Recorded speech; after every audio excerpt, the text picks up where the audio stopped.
Hi, everyone. My name is Andrew McGuire. My official role is the Penn State Peace Corps recruiter. But how I came to that role is I'm actually a RPCV, a return Peace Corps volunteer. I graduated Penn State in the early 90s, class of 93, mechanical engineering. And then immediately upon graduating, I went to Kenya and I served in Kenya in the health sector as a water and sanitation technician. I'll talk a little bit more about the Peace Corps, but before I do that, I want to introduce our panelists.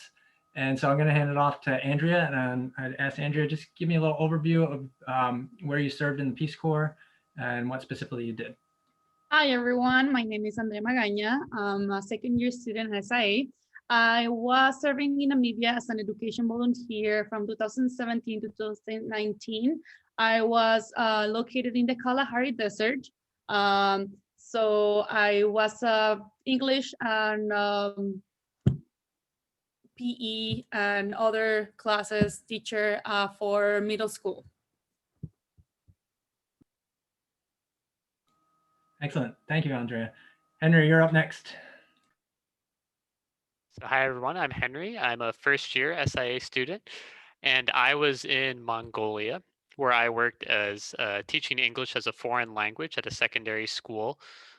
Yeah. Thank you, Henry. And Michael, can you tell us a little bit about your? Yeah, hello everyone. Mike Sanders. I served in the island country of Comoros between Madagascar and Mozambique, in the Mozambique Strait between 2016 and 2018. I was, like Andrea, I was an education volunteer. I taught mainly middle school English, among having the opportunity to do some clubs and some other stuff like that as well. Thank you. So we have continent of Africa well represented tonight, and a little bit into other parts of the world. So just a quick overview on what Peace Corps is in case you're not familiar with it. Peace Corps is a federal program eligible to US citizens to serve in a volunteer capacity for 27 months minimum.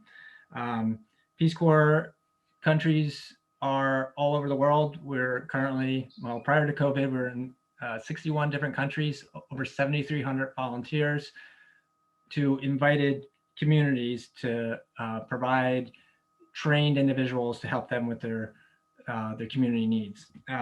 What that really means is fundamentally it's a catalyst for grassroots international development and cultural exchange.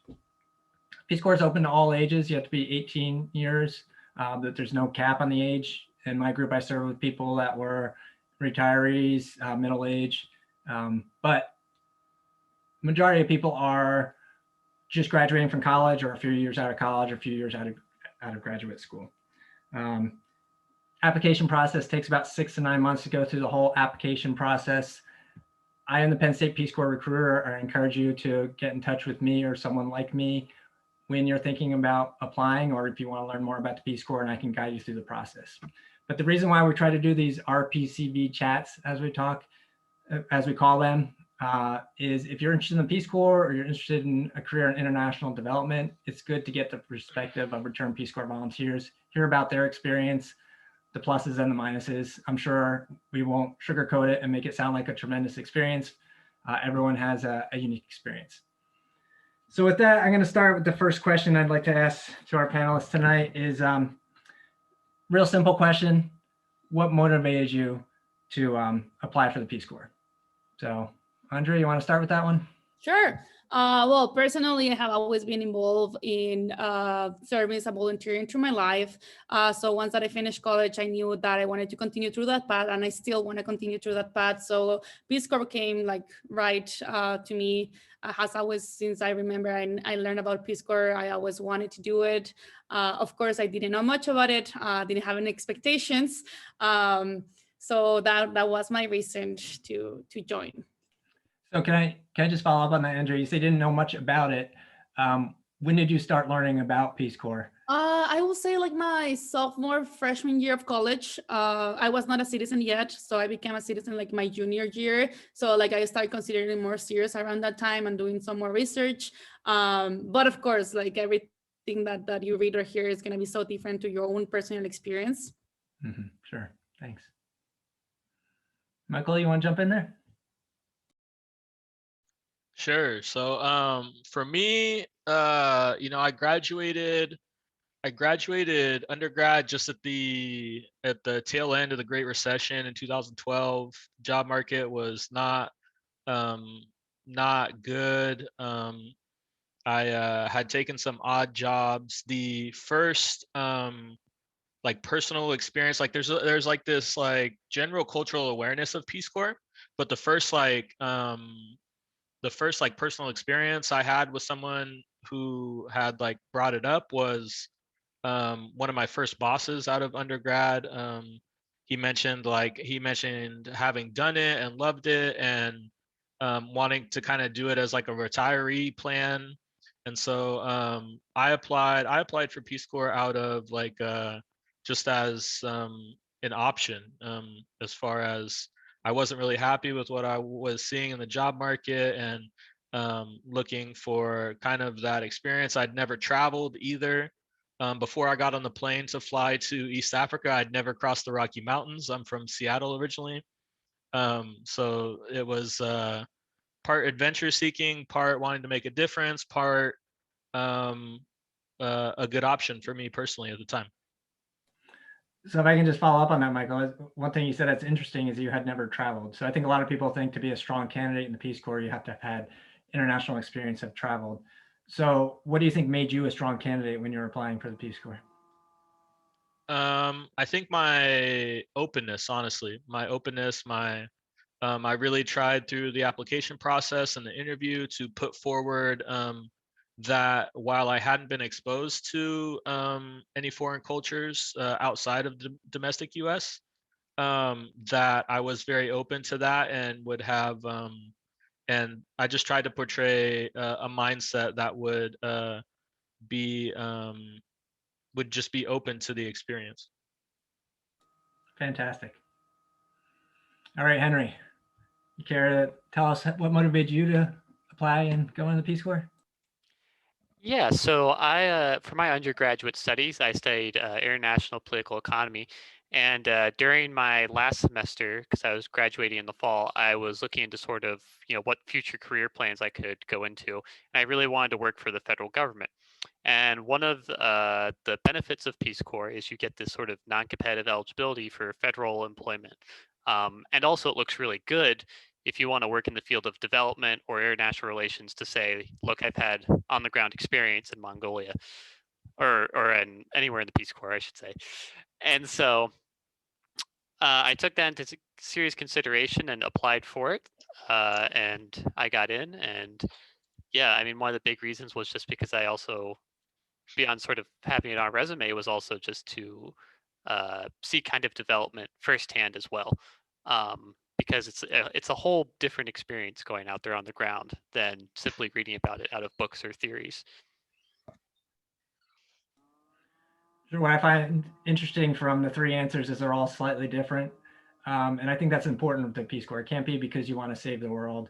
I think it has to be a little bit personal and a little bit professional. You do want to have a little bit of an adventure. You do want to see the world, but yeah, it should be, thinking about your career, and it should be for professional gain. So, for me, my motivation was kind of all that. I wanted to travel. I wanted to travel on the government's dime.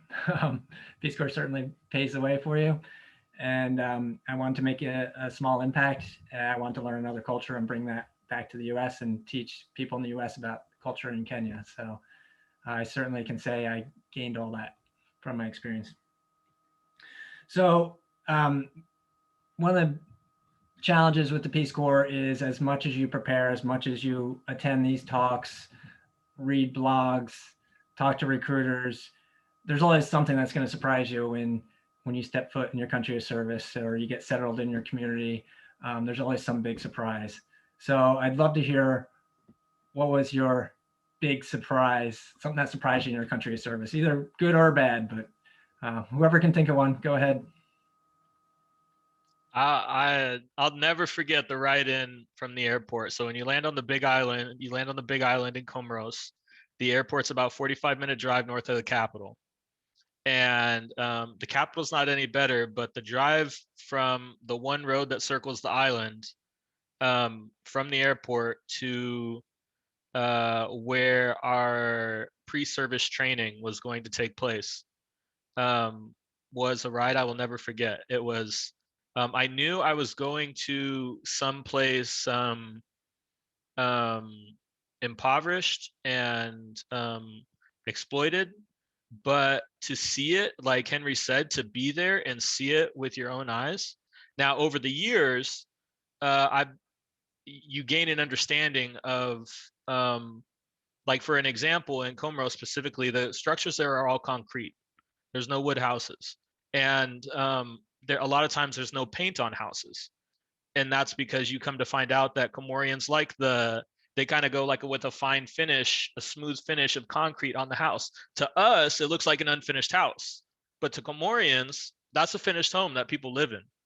And so the idea that I'll never forget the initial shock, and then over the years coming to understand what I was seeing on that ride-in.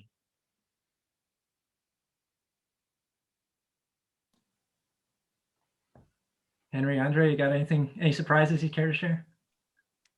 So I'm sure this will come up again probably later in our question, but definitely culture shock is a really big thing in Peace Corps. Like for example, in Mongolia, lots of these customs that, you know, in our heads we would never think about, in the sense of like even in other Western cultures. Like for example, you can't put a bag on the floor in Mongolia, and so the culture shock of getting told off by this old lady for putting a bag on the floor, then realizing, oh my gosh, like I was in the wrong on this one. Like I'll never forget that. The amount of times I did get yelled at by old ladies for putting a bag on the floor. And to this day, I still get nervous putting bags on the floor. But definitely, it's crossing the cultural bridge, is what the term Peace Corps uses. It's a heck of an experience when it hits you. Yeah.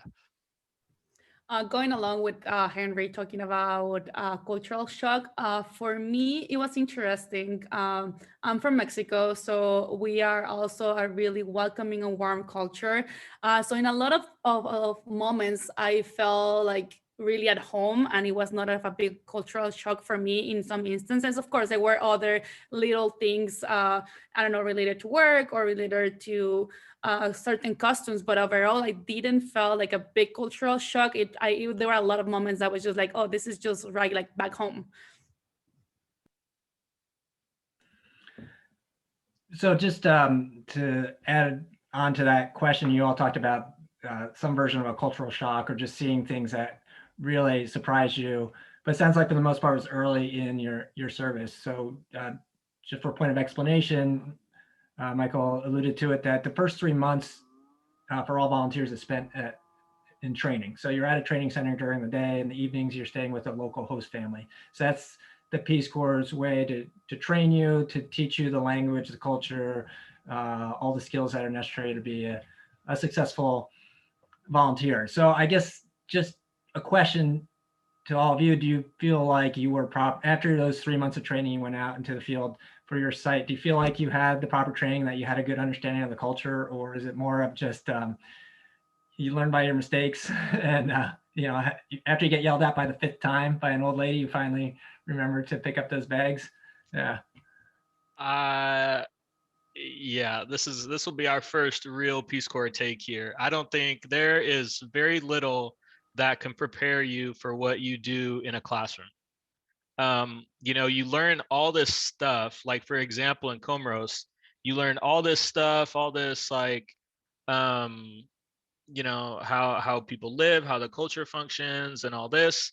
And then like the most important things that you learn in that class is like how to pour water down a toilet so it flushes, or like how to use the straw brooms that they give you, how to do like the most basic things that people do there, that they learn from the time they're kids, and you're learning as an adult and most likely messing up, so that a grandma does have to come and yell at you 5 times before you get it. And so while there is some value in the pre-service training, it is the real learning happens those first 3 to 6 months after, in my opinion. I agree with Michael. But in terms of more of the professional training, I would say that personally, I was underqualified, and I feel that I will still be underqualified to be a teacher. I did not study education. I don't know why I got a place as an education volunteer. And I think that's something that if you're applying after a master's will be better, and you will actually bring more to the table. Because sometimes, a lot of the times we go with good intentions, and that's not good enough. A lot of the times if we think that we're doing some good, but actually we're harming our communities. So for sure, I think that, yeah, training was overall like really general, but until you get to your side, you're leaving your specific region of the country, that you get a real sense of the cultural environment and also the professional environment. Yeah, to kind of add to that too, I think Peace Corps, because you do have this 3 months training period, they do a pretty good job of giving you a very basic baseline for culture in a country, like, what's extremely taboo and stuff like that. But until you really get to site, like for example, you'll stay with a host family, so you'll start learning a little bit just how stuff works. But until you get to your site and really like immersed in the school you're working in or a hospital you're working in, there's no way to train people. And like for Mongolia, for example, it was different all across the country too. So something that didn't happen in the Western regions maybe was a really common occurrence in the Eastern regions. And so I think it's a bit of both. Like you get a baseline for Peace Corps, but like you do a lot of learning on your own when you get out into the field. And Andrew, I would just to kind of add on to that. Henry makes a good point. Like if someone was coming to America, you you would prepare to live differently in New York than you would say in like New Orleans or Houston or Phoenix. And that's no different than any other place that Peace Corps operates. Yeah, I mean, I think that's a good point that Henry makes is, yeah, we're critical of Peace Corps and the pre-service training or in-country training, but yeah, it is difficult to, I know in my experience in Kenya, there were 41 different tribes in Kenya, and we had volunteers representing each one of those areas of the country. So that was 41 different customs, languages, and you didn't get your placement until 2 weeks prior to finishing a service. So that was 2 weeks of trying to even learn the basic language, like how to say hello. And I think we all experienced times where we were uncomfortable. We didn't know the culture. Maybe we did something that was not the norm. But I think there's a lot to be said about learning and persevering. I know for me, it was intimidating being the one that was supposed to be I was the water expert. I was in my village. I was 24 years old, had studied mechanical engineering in college, didn't have a strong water background. I knew how to size a pump, and that's about it. And I was considered the expert. So it was intimidating, right? But I also like to think that I was successful in some of my projects and brought that forward in life. So we can talk more about how Peace Corps has affected your long-term career goals, but I just want to talk a little bit more about your experience for a little bit more. Some people think when you go to serve in the Peace Corps, you're cut off from your friends and family and you won't see them for 27 months. That's usually not the case. In my experience, it was in the 90s, so I didn't have access to phones. I couldn't communicate with people, but I wrote letters and I had people visit me. I had my family visit me. I had my girlfriend, who's now my wife, visit me.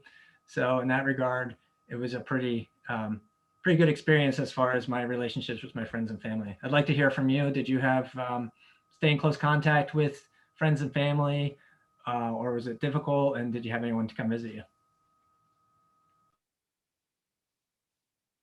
I had Wi-Fi in my house, so cannot say anything much about it. And my family was able to visit me one time. So just like here, I'm away from home and talk with my parents. So it was pretty much, it was, yeah, sometimes you will feel a little bit isolated, but then you also create a family there. So that compensates.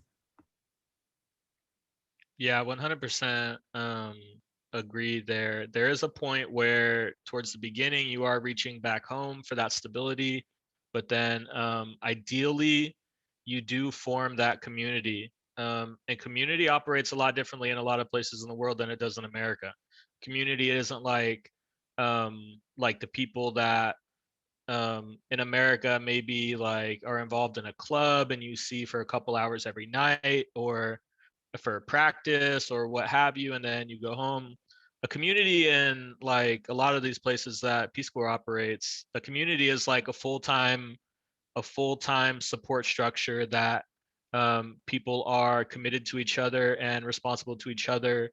And so that ideally, not for everyone, but ideally that becomes your support structure locally. Personally, I did Comoros luckily went through like in my time there, they I think, I started in 2016. I think by midway through 2017 we had upgraded cell service to 4G. So we were able to um our phone and technical life operated a lot like it does here in the States. Yeah, same here. I was able to stay in contact with my family just through the 4G networks they had.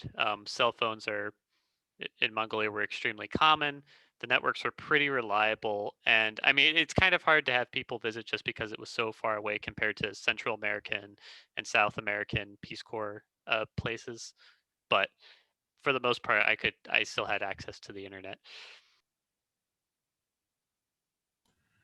Man, you all had it easy. So I will say, I've been back to my village, my community, a couple times. In 2000 and again in 2016, and most recently in 2016, we had an opportunity. I brought my family there. We had the opportunity to go on safari at Masai Mara, and my favorite image there was a Maasai warrior all in the Maasai garb on this hilltop with a cell phone. So things have really changed here a lot. So I know all of you have only been, back for a short time, but have any of you made plans to return to your country's service or hope to in the future, or have already been back? I'm just curious. Andrea, you're shaking your head, so. Not yet, but for sure, you meet people, you have family there, and hopefully in a close future, there's still a lot of places I didn't have a chance to visit in Namibia and around Southern Africa. So for sure, it's on the list as soon as I have the means and COVID is not a thing anymore.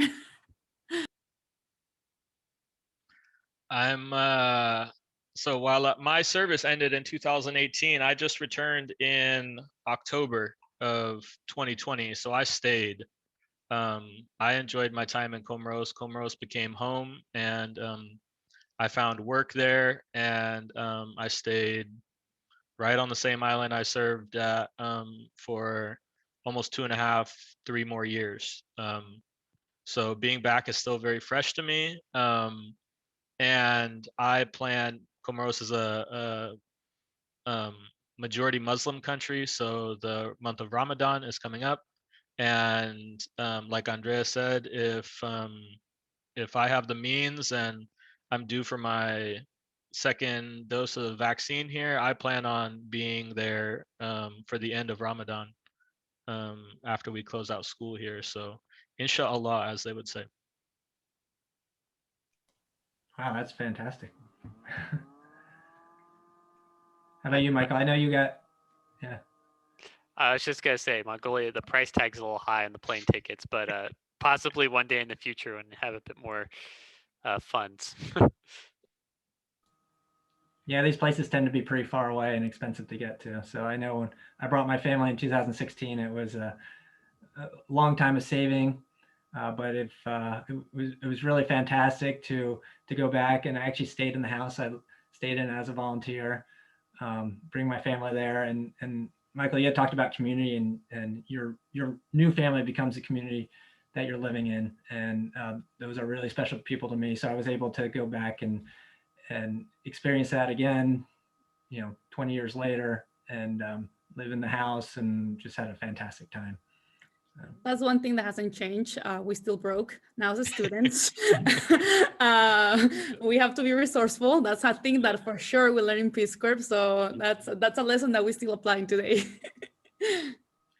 Although it's worth noting that I like to say the Peace Corps experience kind of put your life on financial hold, right? You don't incur debt. The government pays for your travel to your country service and back home.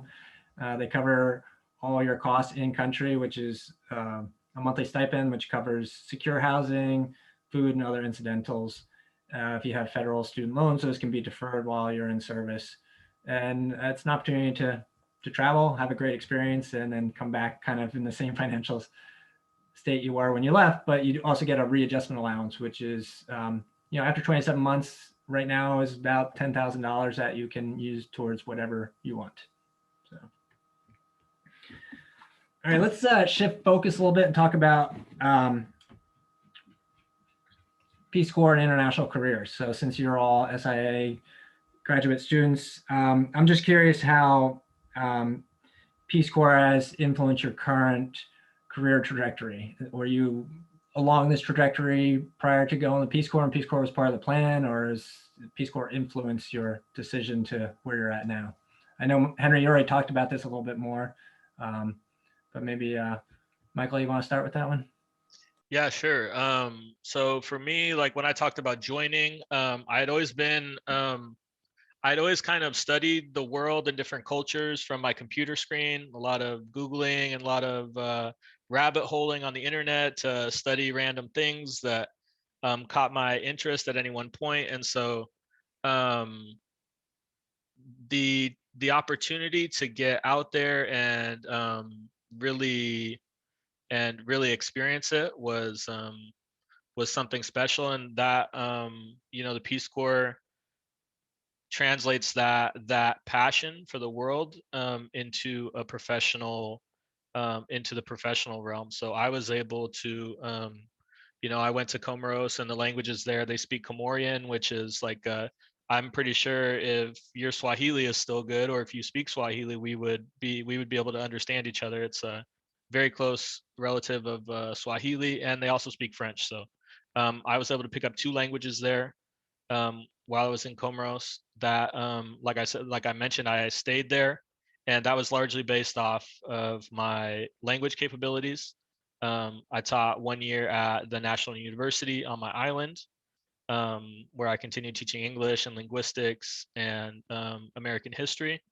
And then I ended my time there with the UNDP, once again, largely based off my language skills and my connections on the island for the position that I ended up getting with the UN. So for me, that was a large reason. That was a large part of why I joined. Was that was a goal of mine I set a long time ago. So Peace Corps is directly responsible for my attaining that professional goal of mine.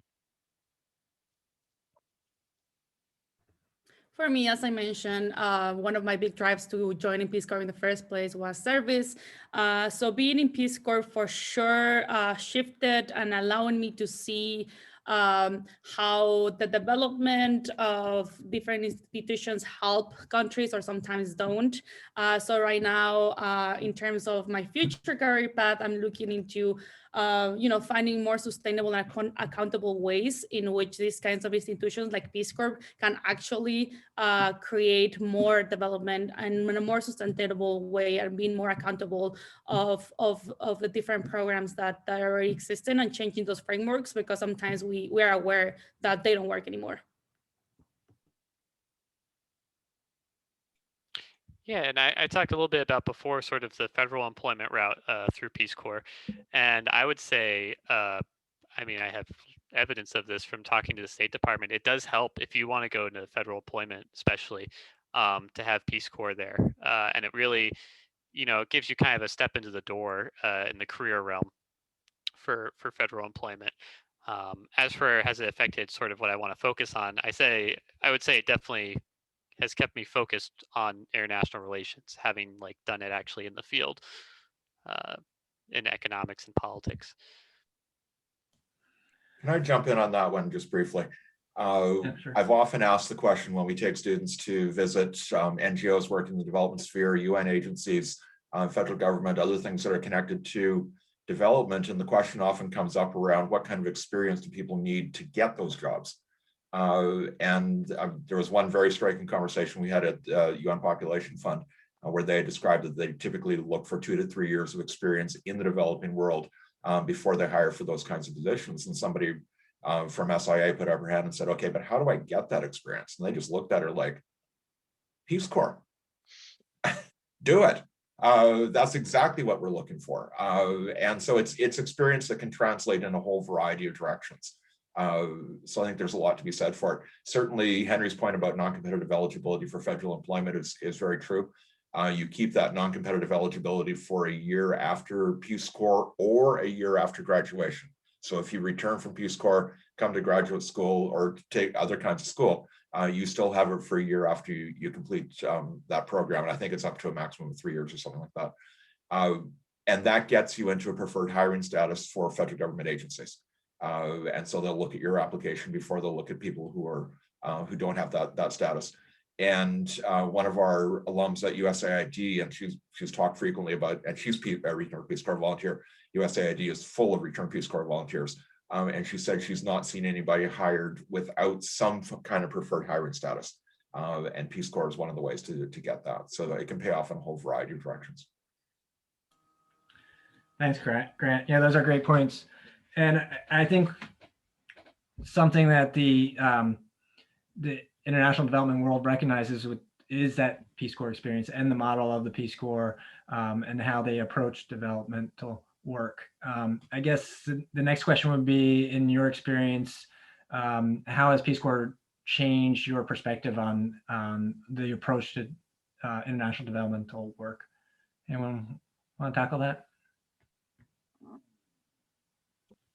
Yeah, I'll start. It is definitely an eye-opening experience. There is a paradigm shift once you get on the ground. You go. Hopefully, you enter Peace Corps with some sort of humility.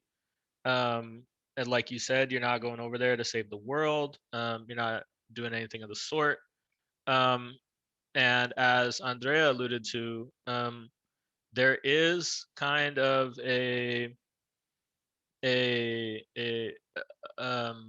new popular analysis of Peace Corps, because Peace Corps has been at this for a long time, and so people are starting to wonder. People are starting to ask where the fruits of the program are, and so there are valid critiques of the Peace Corps system. Like Andrea said, they need to be analyzed. And I do think that Peace Corps could be an avenue for actual development and progress in the places that it operates. And it takes people that have the understanding of the experience and then go on to have positions that are able to implement that change and implement that vision. And so yeah, I'll leave that there. Yeah. Anyone have anything to add to that? Well, just I mentioned it before, but yeah, it's an eye-opening experience, and being there and seeing how sometimes even the programs that you are working on, they're not going to be sustainable. So that's a reality. So of course, you wanted them to be sustainable and to give that fruit that you think that Peace Corps it's supposed to do. But yeah, that I think that's a real opportunity that right now Peace Corps has right now with COVID. It's got an pause for a moment, so it's an important moment to reconsider like the true impact that has had, you know, since it got founded in the 60s. That's a completely different world than the one that we live today. So for sure, looking and seeing what things can be changed. And like in my personal opinion, like I as mentioned, I was not qualified for it. So maybe looking into the recruitment process of recruiting people that actually like are gonna make an impact, and they have the qualifications to assist in the ways that the countries and the communities want. Because that's another important thing. Like you're gonna be there to help the needs of the communities, the things that are asking you for, not the programs that sometimes are already installed and they're not sustainable. Yeah, and to kind of add to that too, for people who are like interested in going to Peace Corps, this is like the way it changed my perspective on development is it showed that development is really much slower than you think it truly is. And that, you know, originally I thought I was going to walk into the school with all these, you know, guides Peace Corps gave me, and I was going to completely change the system. It doesn't really work like that, right? So, because already you're kind of like an outsider, so you've got to work off of that back step. But the fact, like, you're not, as a volunteer, you're not bringing about like institutional change in like an entire community. You're helping. You know, you're trying to encourage programs. You're trying to help. Sometimes, if you're writing grants or stuff, encourage sustainable clubs and that sort of thing. But you're not going to change like an entire society, right? I mean, that's not what we should be doing. But it just goes to show like you'll see it development is a lot slower. And some of the stuff you'll see from, you know, 10 years ago, 20 years ago from other volunteers does have an impact, and people still know about them. I had students who told me how 14 years ago they had a volunteer who got them really interested in English, and that's why they were doing it now. But it's a slow process, and even if you're there for 2 years or 3 years, you might not see the fruits of it up front. Yeah, thanks for that, Henry. And I'm just going to share a quick story, since I've had, you know, a chance to go back to my village. So when I first arrived in my village, and my role there, once I got established, is I worked at a community center, and anyone in the community come and ask me for assistance with their water development, their water infrastructure. So one of my first projects was actually an existing water catchment tank that was catching rainwater off a rock basement, and it was to provide clean, potable water for a schoolyard. It had been installed by this a different organization about 4 years prior to me getting there, but they didn't involve the people at the grassroots level. They came in there, they talked to you know, the MP, member of parliament of the community, said we should put this tank here. They built it, and they left. The organization left. They didn't involve the people at all. So there was no maintenance done on this tank. It started leaking. People stole the metal piping from it, and by the time I got there, this beautiful tank would leak, and it was not useful. And so we engaged in a project of just rehabbing this tank. I involved the community. We formed a water committee, and we wrote a grant. We got it the funds to refurbish the tank. Several weekends we worked together to reconstruct it. In fact, they culminated in the final day of all the people in the village coming out and getting inside the tank and taking all these bullfrogs out in the bottom of the tank out and scrubbing the inside. And then we incorporated a like a maintenance fund, so that every time someone would take water from the tank, they provide just a small token amount, like 1 shilling, which is pretty insignificant, but it was enough to pay for someone to monitor the tank, oversee it, and pay for maintenance. Well, when I went back there 20 years later with my family, I visited that site, and I'm happy to say that site is still providing clean water to that schoolyard. So I think the Peace Corps experience at the grassroots level, when you really spend time in your community and listen to your community and get to know them, that's really where you can really affect change. But again, the Peace Corps experience isn't just about making that small impact. It's also about learning about that community and getting to know those people and having that cultural exchange and then bringing what you learned about your culture back to the US and teaching communities in the US about that experience. All right, I got sidetracked. I had my next question up and I got chatting, so gotta look at my notes here. So I guess sometimes it takes a while to get accepted into your community. And Peace Corps only goes to countries they're invited to, and they're only going to communities they're invited to. But sometimes the invitation is by someone that's not actually living in the community. So I know that some Peace Corps often have experiences where they show up in a community. Maybe there wasn't a Peace Corps volunteer that preceded them. They're the first one in the community, or they're just not accepted. They don't really understand what they're doing there. So I'm just curious to hear from our panel. Did any of you experience that where you didn't feel accepted in the community, or maybe personally you were accepted, but your role in that community was not accepted? Anyone like to talk to that? So this one's a little more amusing, but I guess there's a serious aspect to it too. But in the community I was in, I was mistaken a lot of the time as a Russian because they're known as the only kind of like foreigners that would come down to the town I was in. So there was a lot of times where I had to correct people to say, no, I'm not a Russian, like I'm American. And especially there, because this was a very isolated place and they don't see a lot of foreigners, and they sometimes had like some negative views of Americans. So there was this aspect too that you did have to kind of prove yourself to your community to really integrate into it as well. So I always showed up for classes. I always tried my best to be well dressed and clean, and kind of really show off that I was like dutifully trying to like teach English and all that. And that did take time. Like it took quite a few months before the students were like, oh yeah, that's the American. That's Henry Bach, I was called. Yeah, he teaches English. He's a good guy, that sort of thing. But it did take time. Yeah, I can. That kind of gets me in the Comorian context. The foundation of Comorian culture is the weddings. Weddings take place. They last.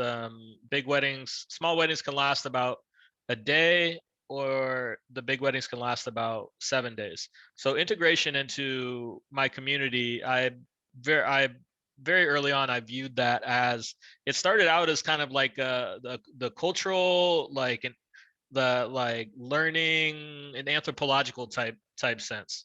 And then it very quickly hit me that this was going to be how I integrate.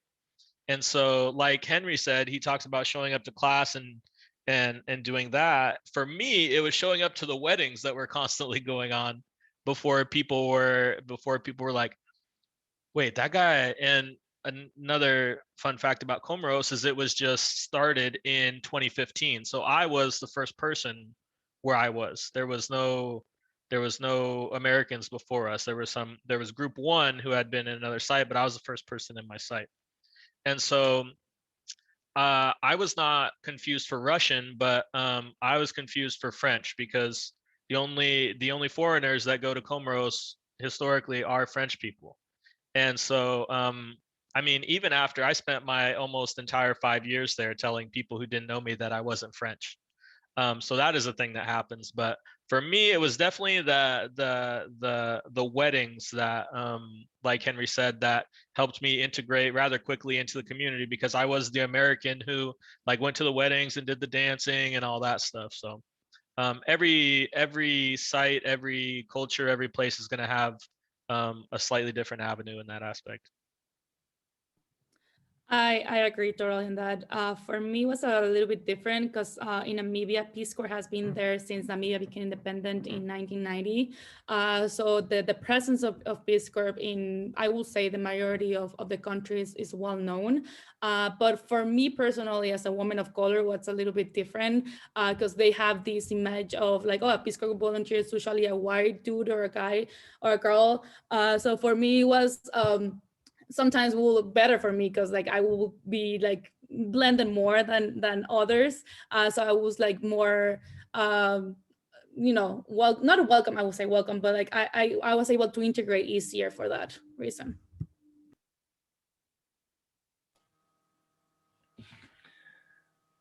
So we have about 10 minutes left, so I just wanted to lighten it up a little bit, and then leave time for some questions if there are any.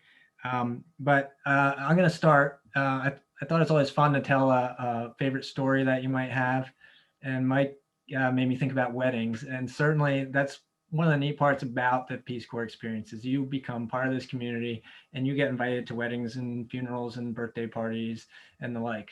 And that's really how you know you're getting accepted. So my first invitation to the wedding was for a couple that I did not know. And I wasn't really sure why I was being invited, other than it was just the custom to invite a lot of people there.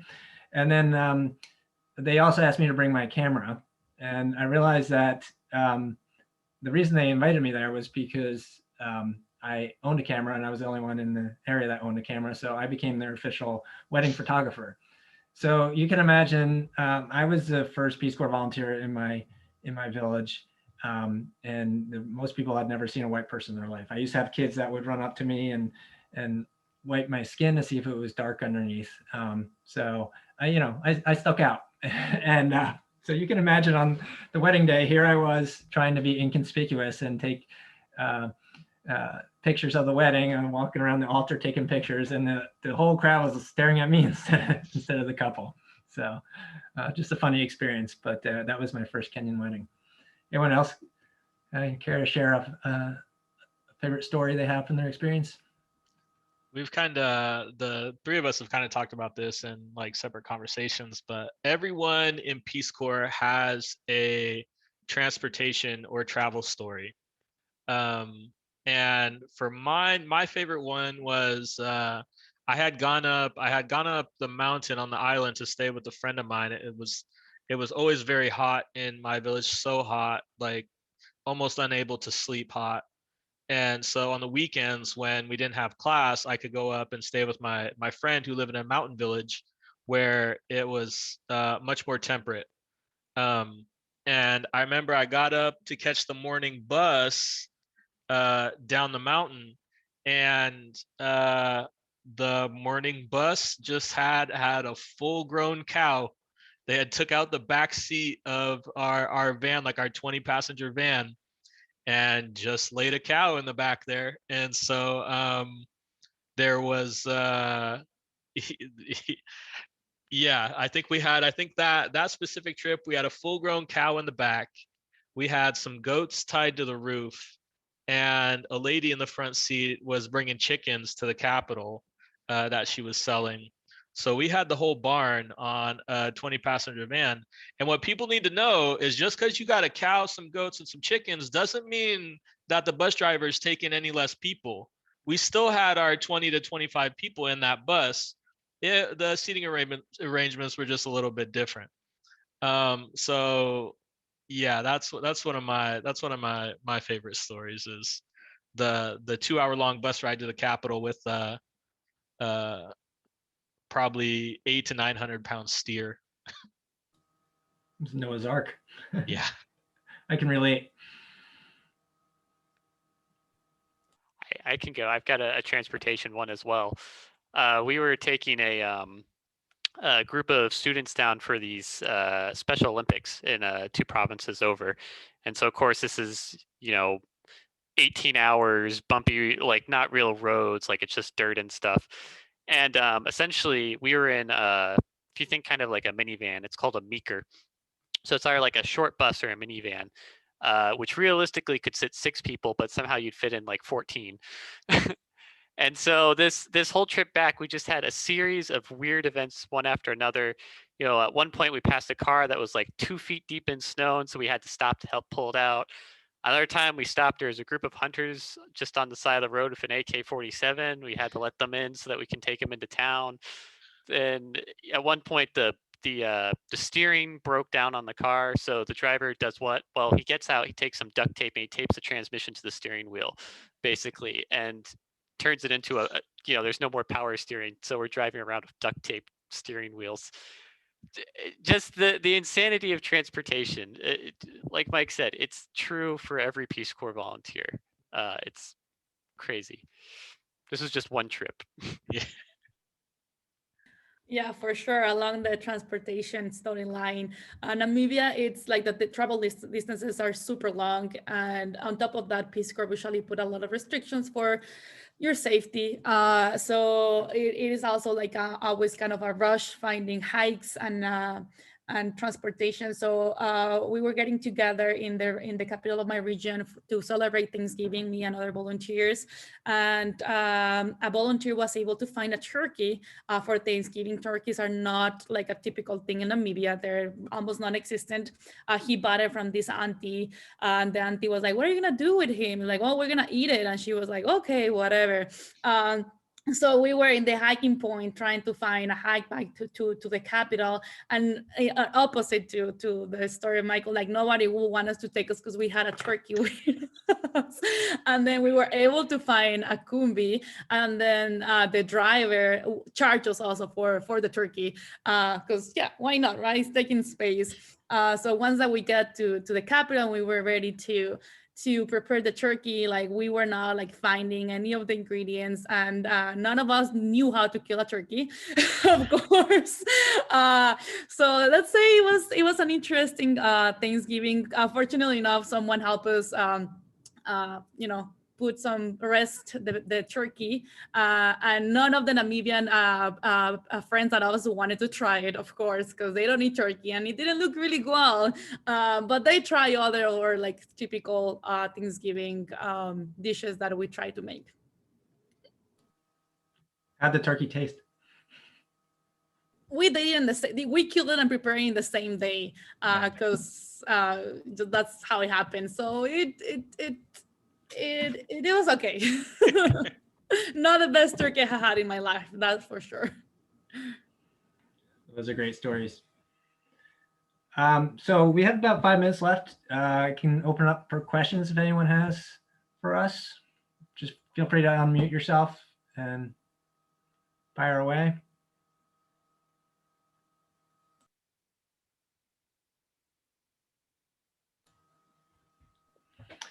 Go ahead, Caroline. Oh, hi. My name is Caroline. I'm a second year SIA student. I'm almost graduating. So my goal is to work for the State Department somewhere abroad, hopefully where they speak Spanish or Portuguese, but that's not something that I can decide on. So I was just wondering, for Peace Corps, do you get to decide, or you have like a list of options that you would like to serve in? And also, what type of positions do they have? Is it mostly teachers, like English teachers, or is it something else regarding like human rights, like education for girls, all of that type of options? Yeah, so great question, Caroline. Thanks for that. So two parts to your question there. First of all, there's at any given time, there's over 7,300 volunteer opportunities in 60 plus countries. Just to update everyone, when the pandemic hit, all those volunteers were evacuated, but Peace Corps has started planning to start sending volunteers back to certain countries as early as this October, and they hope to restore about 900 positions by early 2022, and then hopefully more of those, if not all, be restored by the end of 2022. Those 7,300 plus volunteer opportunities fit into 6 main categories of volunteer experiences, education being the largest. Over 40% of volunteers serve in an education capacity, but there's also volunteers serving in health sector, environment sector, agricultural sector, community economic development, and youth in development. But I will say that each volunteer experience is kind of unique, so it's difficult to categorize any one experience. But if you go on the Peace Corps website, you'll see general descriptions of what the experiences, volunteer experiences or positions are, and you can select a specific volunteer position in a specific country to apply for. If you're open-minded and you want to be a more competitive candidate, you can tell Peace Corps to match me where I'm needed most, and they'll look at your resume and your skills and your preferences and try to find the best match for you. So if you're someone that is got a strong language background, especially a Spanish background or French background, those skills are going to be looked at, and it's likely you'd be matched with a in Latin America or in a French-speaking country like in West Africa.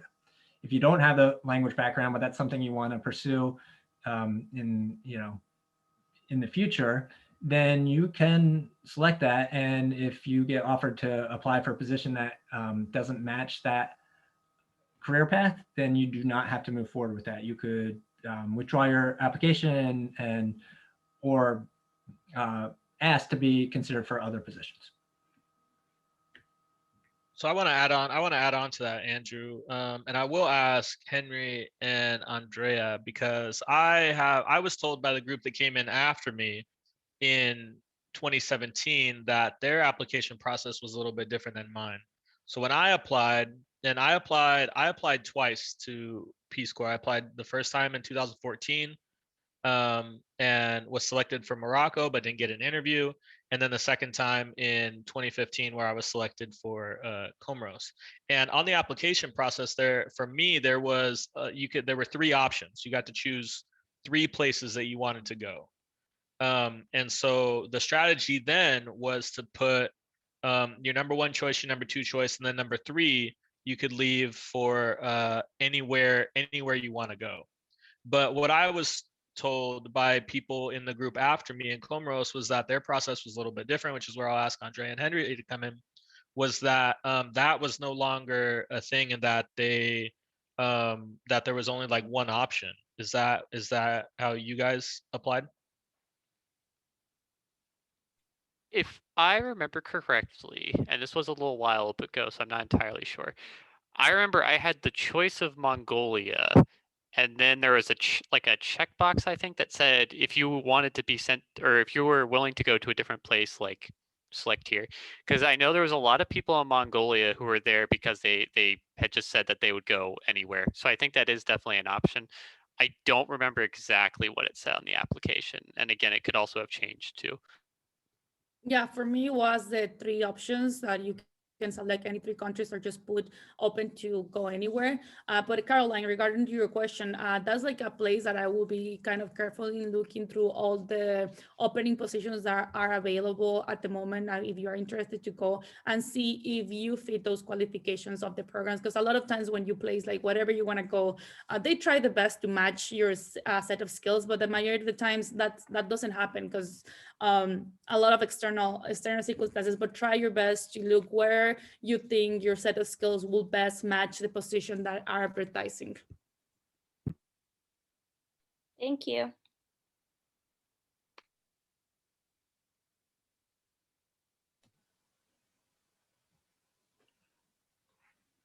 Any other questions?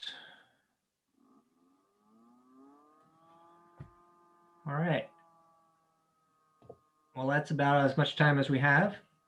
You have any closing remarks, Hope?